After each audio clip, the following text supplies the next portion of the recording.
Oke, kita mulai lagi ya. Assalamualaikum warahmatullahi wabarakatuh. Selamat pagi menjelang siang menuju duhur ini biasanya. Nah, daun sudah, morfologi dan tata letaknya sudah. Kita menuju ke bawah lagi adalah batang dan percabangannya ya. Batang dan percabangannya. Setelah itu ke akar. Batang selain percabangan nanti akan saya singgung sedikit mengenai pertumbuhan sekundernya sedikit. Karena ini yang membedakan antara dikotil dengan monokotil sering gitu ya. Ini ada dasarnya begitu ya. Kalau dulu kita di SMP, SMA, ya SD ya. Kalau nggak tahu sekarang agak sulit mungkin biologinya ya. Karena biologinya campur sekarang ya. Biasanya dengan kimia bergabung-gabung gitu soalnya biasanya. Kalau dulu biologi saja, kimia saja, fisika saja. Sekarang sudah ada campuran gitu ya. Saya juga nggak tahu juga perkembangannya. Nah, perbedaan dikotil dengan monokotil sederhana saja. Dilihat dari akar. Kalau dulu ya, kalau monokotil itu serabut akarnya. Kalau dikotil, akar tunggang. Belum mesti juga kalau sekarang itu. Kalau perbanyakannya tidak dengan biji, nggak ada akar tunggang juga, walaupun dia dikotil kan gitu ya. Nanti contohnya kita lihat ya. Kita coba cabut lada, piper ningrum. Kita cabut, nggak ada akar tunggangnya. Kenapa? Karena melalui setek perbanyakannya. Kalau dicangkok, nggak ada juga tunggangnya itu. Iya kalau dengan biji. Kalau dulu kan sederhana begitu ya. Mas sekarang agak kompleks. Nggak bisa kalau hanya dilihat dari akarnya saja. Ya memang secara umum begitu ya. Kalau nangkep bambu sama pisang itu kan nggak pernah tahu kita ada bijinya.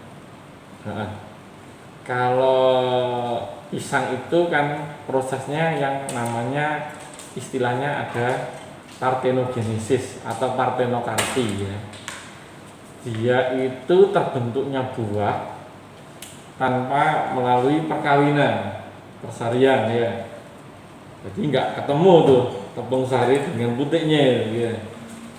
Karena apa? Bisa karena mutasi genetis, karena terlalu subur macam-macam. Ya, ada memang tanaman itu yang pembuahannya melalui partenogenesis atau partenokarpi sama ya. Nanti kalau ada istilah partenogenesis apa bunyi? Itu kan partenokarpi sama. Partenokarpi, partenogenesis itu maksudnya sama, gitu ya. Terbentuknya buah tanpa melalui perkawinan antara ya putik dengan benang sari atau tepung sari. Itu terjadi begitu. Jadi walaupun ada biji, misalkan kadang-kadang kan ada juga ya yang ada bijinya sedikit terikut itu nggak sempurna juga. Itu kalau dibelah bijinya tidak ada embrio atau putih lembaga, endosperm. Embrionya tidak ada. Terus endosperm putih lembaga untuk apa? Untuk cadangan makanan tidak ada. Karena memang tidak bisa ditumbuhkan. Ya. Tapi apa terus begitu? Nggak bisa regenerasi bisa. Dia punya rizom atau akar tinggal. Ya itu yang digunakan untuk perbanyakan akhirnya ya. Dia kan monokotil juga ya. Jadi itu ya yang bisa anakannya itu. Dia memang tidak terbentuk biji yang bisa untuk tumbuh tanaman baru ya. Memang ada tanaman-tanaman yang pertanyaan bagus lah ya. Jadi mengamati tanaman kok nggak ada namanya. Ada sebetulnya pisang keluduk itu ada bijinya deh. Tapi tidak tumbuh kalau ya. Kalau pisang-pisang biasa itu ada bijinya, bintik-bintik yang tidak terbentuk sempurna itu biji di tengah itu.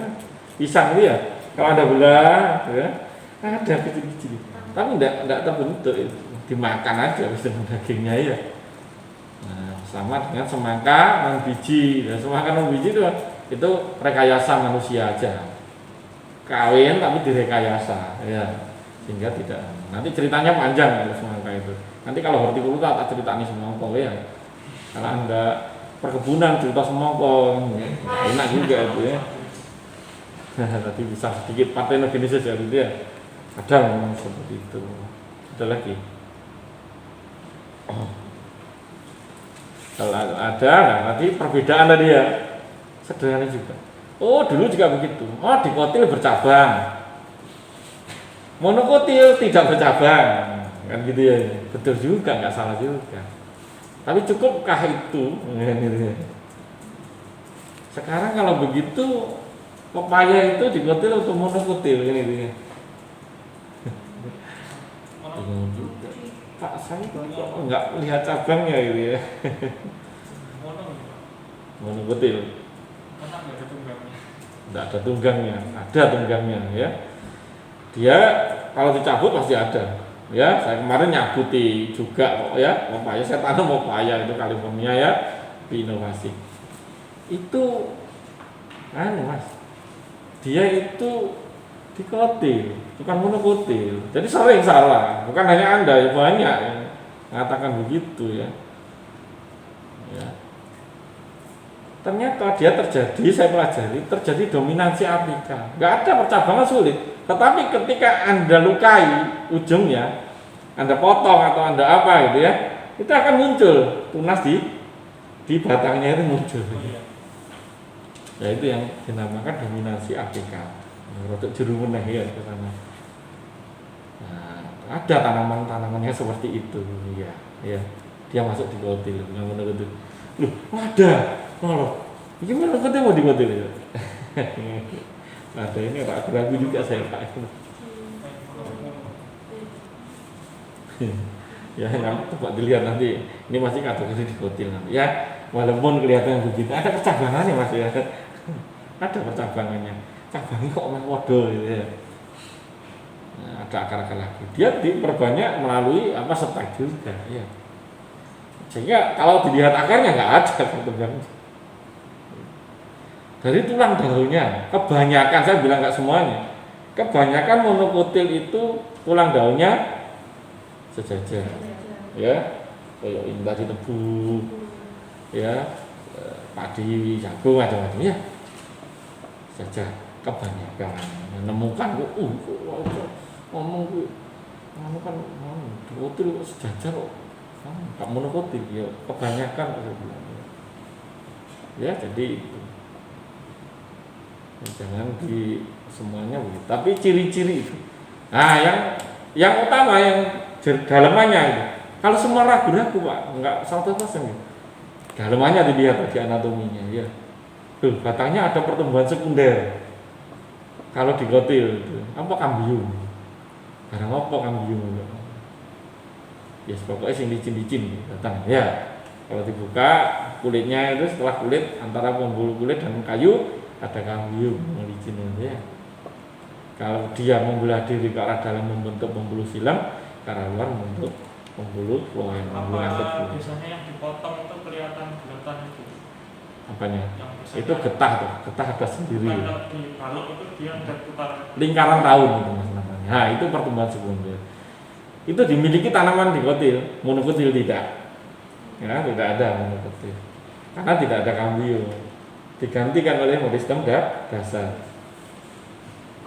Ya, kelapa tidak ada, gulai tidak ada lingkaran tahun.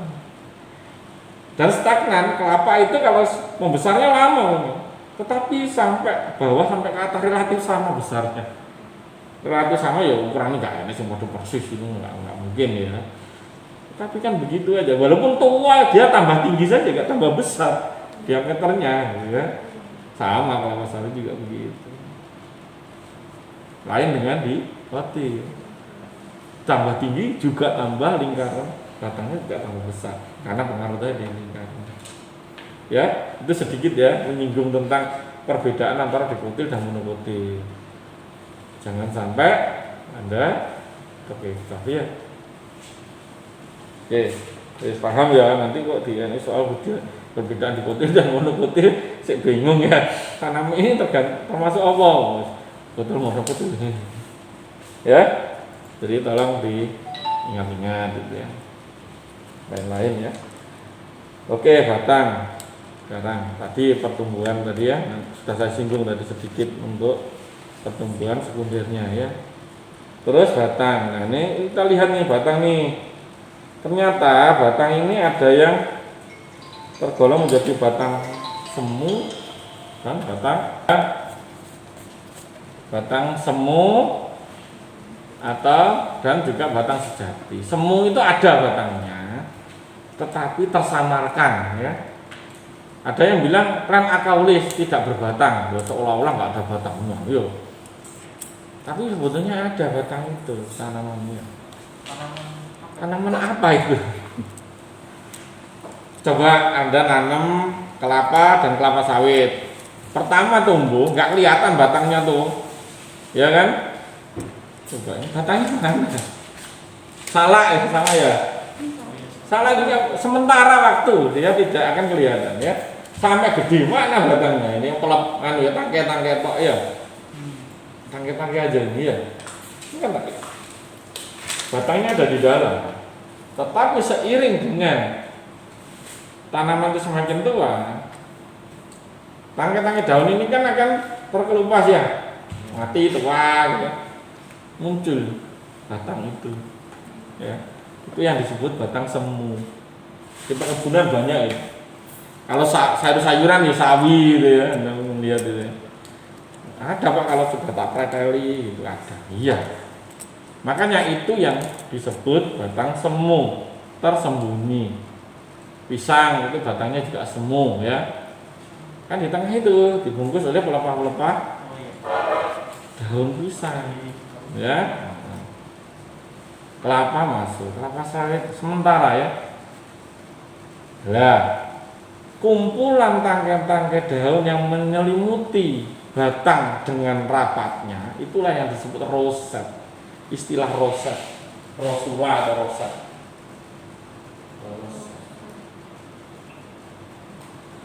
Nanti ada istilah begini nggak bisa lagi gitu ya. Itu maksudnya ya.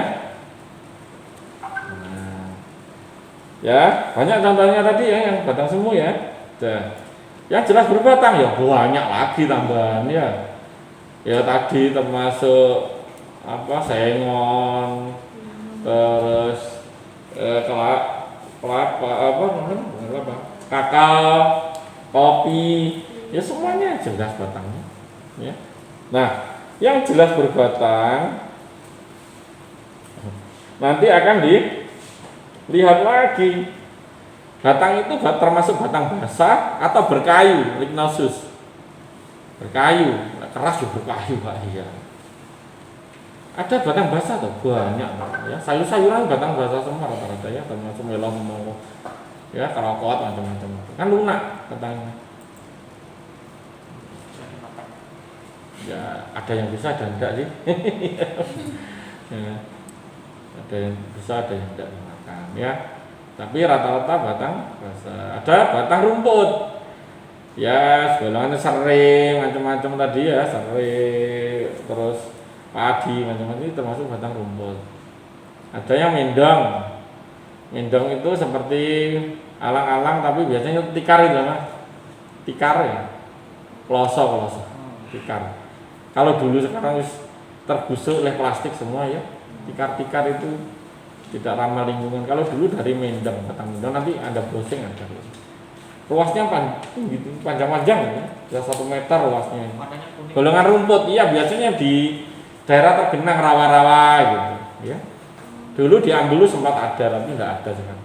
Kelihatannya membudidayakan itu tidak menguntungkan gitu. Jadi sudah tidak usah ya. Tani ngapain nyari yang kayak gitu hasilnya tidak ada gitu orangnya. Ya tidak apa-apa ya. Tapi perlu diketahui saja gitu ya. Nah, terus nanti bentuk batangnya, lihat ada yang bulat, wah kayak bulat itu, ya ini bulat, kakao bulat, ya, tebu bulat ini, nah agak macam-macam dikit ya sudah itu kategori bulat ya, macam-macam dikit itu kategori bulat ya, ini bulat. Terus ada apa lagi Pak? Ada yang persegi, ada yang segitiga, ada yang segi empat. Persegi empat itu markisa, persegi empat itu enggak kotak betul gitu enggak lah, ya. ya membuat segi, membuat agak menyudut agak 4 ini ya, misalkan ini ya segi 4 ya, agak persis ini. Ada yang segitiga tadi dengan rumput-rumputan, tapi ini bentuk segitiga. Terus pipih ya, kaktus sih pipih mas, kaktus yang ini ya, yang dulu banyak ya, yang pipih ya, mas ya. Ada juga yang kaktus beralun, ya yang alunnya banyak ini ya, membuat alunnya yang banyak. Sekarang yang biasa kan begini sekarang ya, itu beralun ya batangnya. Terus duri itu daun ya, mengalami modifikasi. Ini beralun. Ada kan juga yang pipih cekar-cekar itu kaktus ini. Ya. Nah, itu. Jadi itu bentuk batang. Nah permukaannya bagaimana? Permukaannya juga dia licin. Licin ya, banyak lapisan lilinnya ya, tebu ini dipegang licin ya. Berusuk, beralur. Beralur tadi kaktus yang ada alur-alurnya. Ya, nanti dilihat. Ada yang berambut duri, mawar berduri ya. Jeruk berduri ya. Nah, katanya ya. Berambut tembakau ya, ada rambutnya katanya ya. Nah, ini nanti lihat ya. Memperlihatkan lentisel. Banyak lentiselnya, bintik-bintik putih. Apa? Pete. Terus lantoro ya. Terus sengon ya. Kan batangnya ada bintik-bintik, itu lentisel. Itu untuk pertukarannya, saudara ya. Memperlihatkan daun penumpu. Daun penumpunya jatuh, gugur, nganu ya, atau kabus integral. Apa? Nongko ya. Nongko kluwe bahasanya itu ya. Terus memperlihatkan bekas daun kelapa. Bekas daun jatuh kan masih ada tuh, geret-geretan di batangnya itu masih kelihatan ya. Jelas ya, bekas daun-daunnya yang gugur kelihatan. Nemen pepaya kan masih kelihatan juga. Terus memperlihatkan daun tua yang terkelupas, melontok-melontok. Pohon kayu putih. Nanti coba aja lihat. Banyak kayu putih ya. Dulu saya tanam di saung karena sudah banyak. Pindahan dari gizi klinik dulu ada tanaman kayu putih. Ya yang diekstrak menjadi minyak kayu putih itu daunnya ya. Baunya menyengat seperti kayu putih. Ya memang dari situ ya. Itu daun kulit tuanya terkelupas. Kalau mau nggak jauh-jauh ya jambu biji, itu kan selalu ngelontak-ngelontak gitu ya. Ya itu permukaannya ada yang terlihatkan daun tua yang terkelupas. Makanya ada yang kayak lentisem, memperlihatkan daun yang gugur, memperlihatkan daun penumpu yang gugur. Nanti ada yang licin, ya. Ada yang beralur, ada yang berusuk, ya. Macam-macam. Ya. Itu permukaan batang. Arah tumbuh batang gimana? Ya, ada yang tegak ya, ada yang menggantung, ada yang condong ke atas itu begini. Nah, kan ada ya tanaman yang begini, ada yang lurus. Kalau pakai benar rata-rata lurus atau lurus saja tanamannya ya, pertumbuhannya itu loh.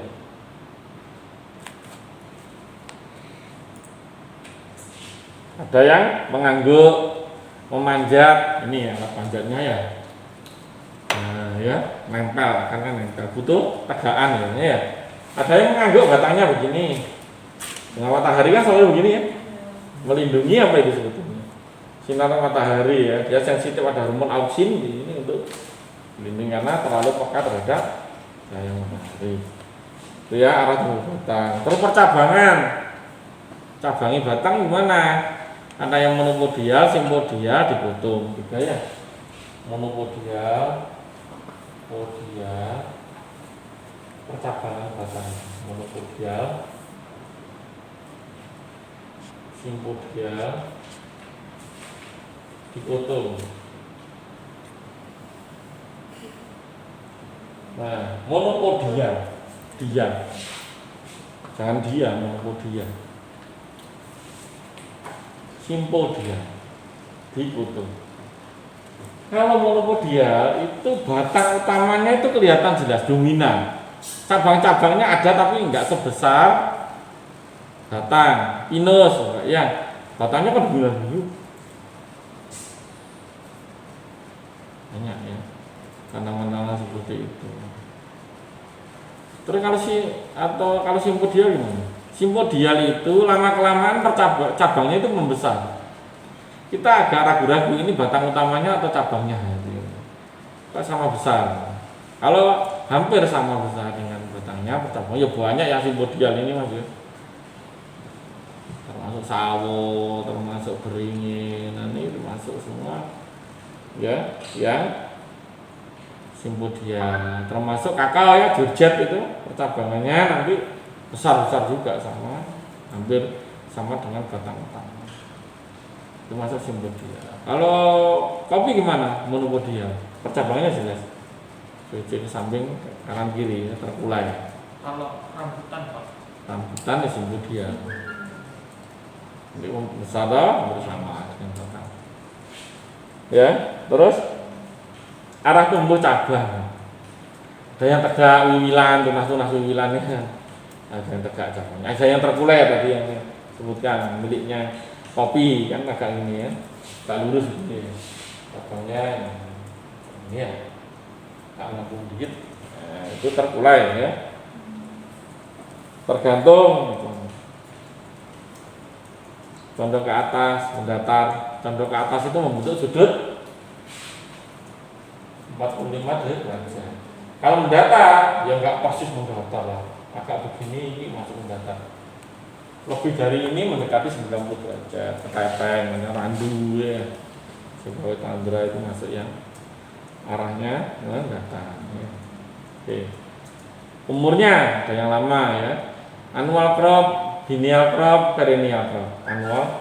Annual ini 1 tahun. Crop. Biennial crop, perennial. Ya, umur. Ada yang siklus hidupnya diselesaikan dalam 1 tahun atau kurang dari 1 tahun. Tanaman-tanaman pangan dan hortikultura banyak di sini ya. Kalau annual termasuk tebu ini 1 tahun ya, 9 bulan tebang. Kalau dibiarkan gimana? Ya keropos anak-anaknya nanti yang tumbuh ya. Sudah tidak ada, kadar bulannya habis. Annual 1 tahun ya. Terus apa namanya? Jagung 3 bulan, 3,5 bulan, 4 bulan harus nggak dipanen ya mati tetap ya. Padi kelihatan, dibiarkan ya tetap garing. Nah, ya. Selesai siklus hidupnya 1 tahun atau kurang. Ada bini itu 2. Makanya orang bilang bini gua jangan mau, bi itu 2, jadi istrinya 2 nanti. Nah itu apalagi istri 3. Nah itu ya, jadi biennial itu 2 tahun siklusnya ya. Lombok itu kecil itu bisa sampai setahun lebih. Terus pepaya gitu. Pepaya umur ekonominya cuma 2 tahun. Setelah itu sudah kecil-kecil ya, sudah harus direnovasi. Tapi masih bisa hidup. Ya. Kalau perennial itu banyak gitu. Dari tahun ke tahun, termasuk jati macam-macam ya. Yang saya nanam berarti untuk cucu saya sebetulnya kalau jati itu ya. Terus untuk diri saya sendiri. Yang mau nih saya ngomong macam-macam ini yang tadi termasuk mangga ini ya. Lama itu. Tanaman perkebunan rata-rata menaun, teh dari penjajah kolonial Belanda di puncak itu masih ada tetap ya. Cuma hanya digeraji, ditumbuhkan lagi daun pekonya dan pucuknya. Ya, batangnya tetap zaman kolonial Belanda sampai sekarang ada. Ya, ya itu yang namanya punya menaun sampai turun temurun ya. Kopi juga ya, lama tuh umurnya, hanya pangkas saja. Kakao juga begitu. Ya ini banyak tanaman perkebunan. Ilmu perennial. Bagian yang memiliki nilai ekonomis apa? Ya, kalau kopi ya buahnya. Batangnya Pak, ya untuk garam pacul kemarin ya. Yang enggak begitu ya. Kopi ya batangnya. Nah, apa buahnya? Kakao juga buahnya ya. macam-macam. Ya, jadi nanti kita lihat aja. Kita coba ya, ada 2 tanaman kita latihan aja sambil ini ya. Tebu. Masalahnya apa? Sakaru, kopi, baru. Terus apa? Kita coba kopi ya. Kopi. Kopi ya. Tergantung kalau robusta Canelora ya. Kalau Arabica ya Arabica. Kalau Excelsa ya Excelsa. Diberikan kita berikan ya. Nah ini tebu golongan batangnya mana? Ya. Jelas berbatang ya? Jelas. Kata belinya sebenarnya basah ya, tapi dilindungi oleh kulit yang keras itu aja. Kalau dalamnya sih, iya. Kalau ini juga jelas berbatang Mbak, kopi ya, kok nggak jelas batang, ya. Terus ini berkayu ya, berkayu atau lignosus. Nah, bentuknya gimana ya? Bulat, sama ya, bulat semua ya. Bulat. Permukaan batangnya bikin ya. Kalau ini gimana? Coba dilihat kopi nanti ya. Nah, beralur apa kan itu nanti ya batangnya ya. Enggak lihat sendiri nanti. Kalau beralur ya, ada alur-alurnya ya beralur ya. Arah tumbuh batang. Tegak ya? Nah, sama ya. Percabangannya sama ya. Mono di semua ya. Batang-batangnya nggak ada cabangnya ya jelas mono. Ya. Cabangnya kecil ya. Batang-batangnya kelihatan jelas ya. Arah tumbuh cabang ada ya. Arah tumbuh cabang mulai. Umur ini anual, ini perennial ya. Bagian yang memiliki apa ini batangnya ini ya. Batangnya untuk buah tebu ya. Ini buahnya. Maksudnya ya.